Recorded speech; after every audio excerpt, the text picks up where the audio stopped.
Guys, welcome back to my YouTube channel My Life My Choice. I hope you guys are doing absolutely fine.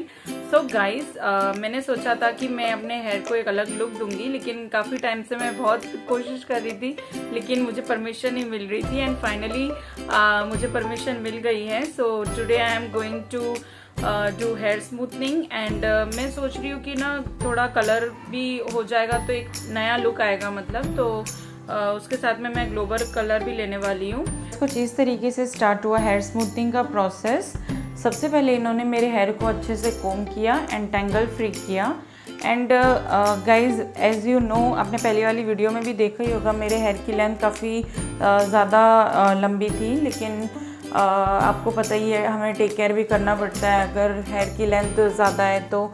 And time to time wash करना, care करना, oiling करना, तो वो बहुत ही ज़्यादा hectic हो जाता है हमारे लिए, बिकॉज कॉलेज गोइंग गर्ल्स या फिर ऑफिस गोइंग लेडीज़ तो उनको तो टाइम भी नहीं मिलता ये सब करने के लिए. तो इसीलिए मैंने अपने हेयर को थोड़ा शॉर्ट करवा लिया था.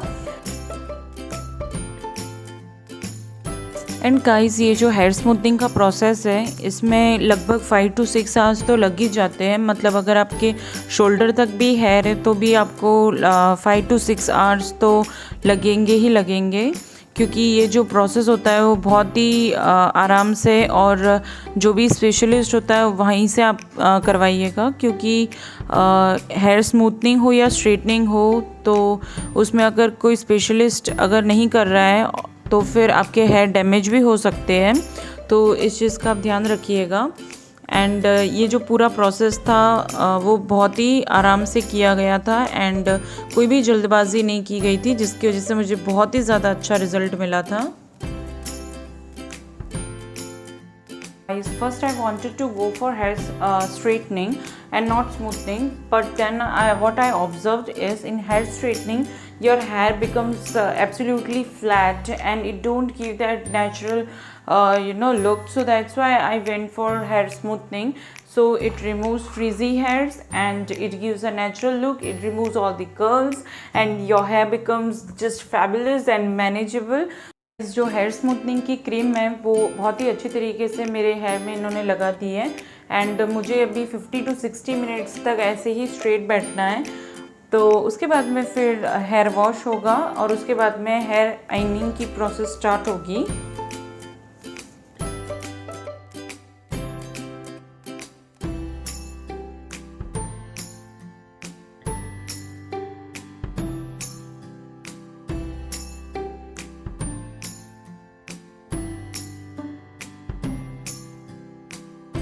इन्होंने मेरे हेयर को चेक किया था, वो एकदम इलास्टिक की तरह हो जाते हैं हेयर स्मूथनिंग क्रीम लगाने के बाद में. तभी उन्हें पता चलता है कि हाँ अब हेयर वॉश कर सकते हैं. उसके बाद में आइनिंग होगी. तो अभी ये बहुत ही अच्छे तरीके से मेरे हेयर में से जो पूरा क्रीम था, जो प्रोडक्ट इन्होंने अप्लाई किया था, वो अच्छे तरीके से रिमूव कर रहे हैं.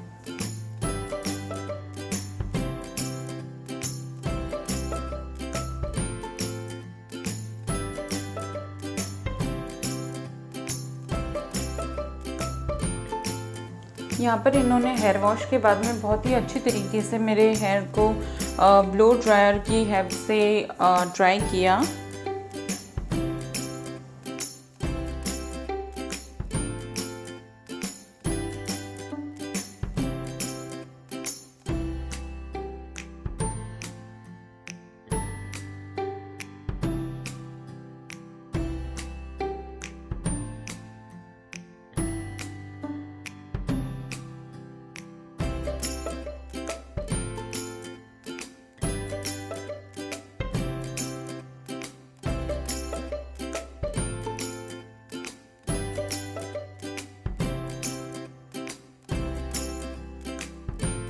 पर हेयर आइनिंग का प्रोसेस स्टार्ट हो गया है और आप देख सकते हैं ये बहुत ही छोटे छोटे पोर्शन में हेयर को लेकर और उसके ऊपर आइनिंग कर रहे थे.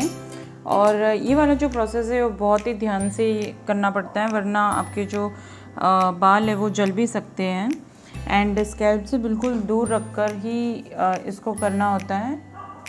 लगभग 2 फिंगर्स छोड़कर फिर आपके जो हेयर आइनिंग है वो होती है.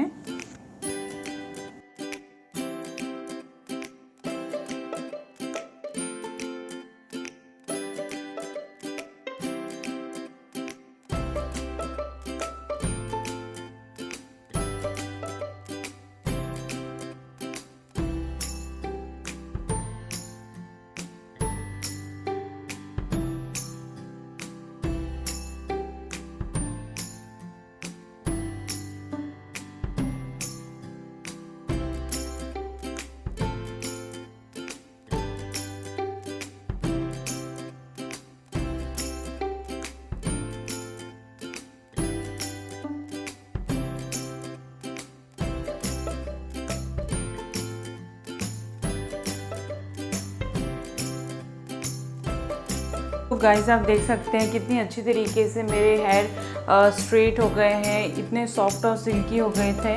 और उसके बाद में ये प्रोसेस अभी यहाँ पर ख़त्म नहीं होता है, अभी भी और एक स्टेप बाकी है जो कि है न्यूट्रलाइज़र का।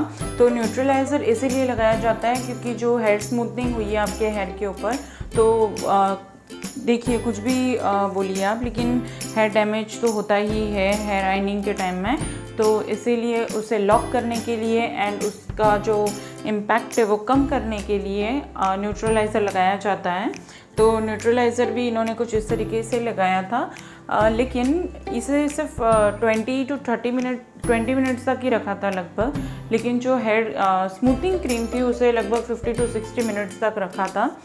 तो ये प्रोसेस होने के बाद में फिर मेरे हेयर कर दी है वॉश। और स्मूथनिंग के प्रोसेस के बाद में आपको लगभग 48 आवर्स तक या फिर बोल लीजिए 3 दिन तक भी आपको आपके हेयर की बहुत अच्छे से टेक केयर करनी पड़ती है।